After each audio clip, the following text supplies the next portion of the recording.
مردان میډیکل کمپلیکس کې د ایکس ری او الټراساوند ماشینان د 13 میاشتو راځي خراب دي چې لوجې ولستا یو شمیر صحتي ستونزې راپېښې دي. د زیات رش او د سہولتونو د نشوالي له کبله ځایي خلک د MMC د عملي او د صوبایي حکومت خلاف یو تنقیدي سوچ لري.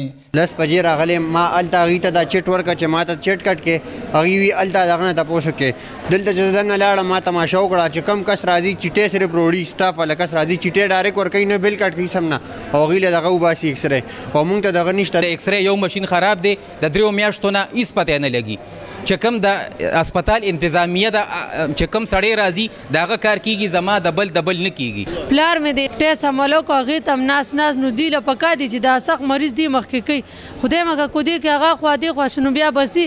هاسپټل ډایرکټر طارق محمود وینا ده چې دغه ماشینانو سویچ په پاکستان کې نشته ځکه بیکاره دي. 2 ایکس ری ماشینان دي د کې چې کوم دی دا یو ماشین ډېر زوړ دی هغه کې لږ پرابلم راغلی دی خو د چې کوم سویچ دی هغې دپاره موږ اټرزم ورکړي انجینیر هم راغلی خو هغه دلته اویلیبل نه دی پاکستان کې دغه سویچ ځکه چې هغه او ډېر زیات زوړ شوی دی نو هغه سویچ چې کوم دی د هغې د وجې نه موږ نوي یو هفته اغوستې ده چې هفته کې به دا سویچ راشي وبلې. دغه خراب ماشینان د ولس رنځېده او د واکمنو خاموشي د بدلون ښکاره نښه ده. مردان میډیکل کمپلیکس د صوبې په غټو هسپتالونو کې شمار دی خو ولې د ولس ګیله ده چې دلته صحتي سهولتونه د نش برابر دي.